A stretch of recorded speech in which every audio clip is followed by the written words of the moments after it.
1 Samuel chapter 8, Holman Christian Standard Bible. When Samuel grew old, he appointed his sons as judges over Israel. His firstborn son's name was Joel, and the second was Abijah. They were judges in Beersheba. However, his sons did not walk in his ways. They turned toward dishonest gain, took bribes, and perverted justice.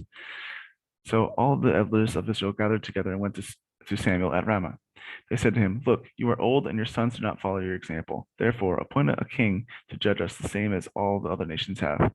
When they said, "Give us a king to judge us," Samuel considered their demand sinful, so he prayed to the Lord. But the Lord told him, "Listen to the people and everything they say to you. They have not rejected you, they have rejected me as their king. They are doing the same thing to you that they have done to me since the day I brought them out of Egypt until this day, abandoning me and worshiping other gods. Listen to them, but you must solemnly warn them and tell them about the rights of the king who will rule over them." Samuel told all the Lord's words to the people who were asking him for a king. He said, "These are the rights of the king who will rule over you. He will take your sons and put them to his use in chariots, on his horses, or running in front of his chariots.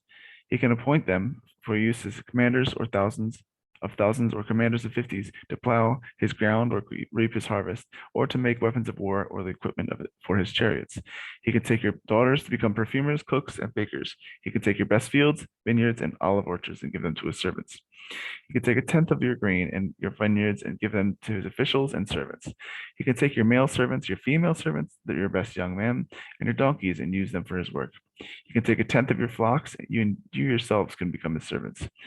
When that day comes, you will cry out because of the king you've chosen for yourselves, but the Lord won't answer you on that day." The people refused to listen to Samuel. "No," they said, "we must have a king over us. Then we'll be like all the other nations. Our king will judge us, go out before us, and fight our battles." Samuel listened to all the people's words and then repeated them to the Lord. "Listen to them," the Lord told Samuel. "Appoint a king for them." Then Samuel told the men of Israel, "Each of you go back to your city."